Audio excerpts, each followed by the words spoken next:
BJP जो पहले दिन से सवाल खड़े कर रही है वो यही पूछ रही है कि आखिर अगर 100 करोड़ की उगाही का ये पूरा रैकेट चल रहा था तो क्या गृह मंत्रालय को इसकी जानकारी नहीं थी?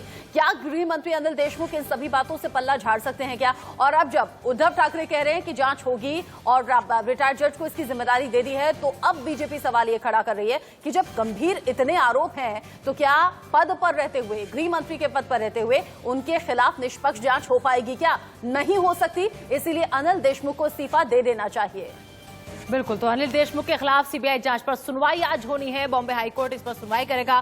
पूर्व सीपी परमवीर सिंह ने कोर्ट में अर्जी दी है। देशमुख के खिलाफ सीबीआई जांच की अर्जी दी गई है। अनिल देशमुख पर 100 करोड़ की उगाही का आरोप लगा हुआ है। तो बॉम्बे हाईकोर्ट आज इस पूरे मामले में सुनवाई करने जा रहा है, क्योंकि पूर्व सीपी परमवीर सिंह ने कोर्ट में अर्जी दी है। अब देखना यह होगा कि देशमुख के खिलाफ सीबीआई की जांच की अर्जी पर क्या कुछ आज कोर्ट में सुनवाई के दौरान होता है। और इसी खबर पर ज्यादा अपडेट के साथ शिवानी भी हमारे साथ जुड़ गई हैं मुंबई से, जो ताजा अपडेट हम तक पहुंचाएंगी।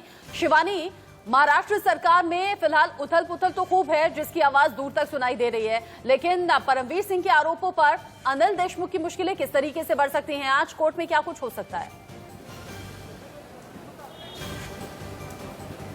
देखिए, सबसे पहले तो कोर्ट के अंदर का सुनवाई होगी, उसके अंदर सबसे पहला बड़ा मुद्दा ये होगा कि आखिर परमवीर सिंह का जो लेटर है उसके साथ उन्होंने कौन से सबूतों को पेश किया है। अगर सबूत पेश हुए हैं तो उस पर जानकारी होगी। और एक बड़ा निर्णय ये भी आ सकता है सामने, जो समिति बनाई गई है उस समिति के इन्वेस्टिगेशन के बाद जो रिपोर्ट फाइल होगी उसमें ये डिसाइड होगा कि अगर कोई तथ्य है परमवीर सिंह के पास, कोई सबूत उन्होंने पेश किए हैं या कर सकते हैं, तो उसके आधार पर एंटी करप्शन ब्यूरो द्वारा अनिल देशमुख की जांच कराई जाए या नहीं, ये बहुत बड़ा सवाल होगा। हालांकि एनसीपी जो महाराष्ट्र की राजनीति है वो अभी भी अनिल देशमुख को इस इन्वेस्टिगेशन से बचाने की कहीं ना कहीं कोशिश कर रही है, लेकिन जिस तरह से परमवीर सिंह के लेटर ने हलचल महाराष्ट्र की राजनीति में मचाई थी, जिसके बाद आज हाईकोर्ट में सुनवाई होगी।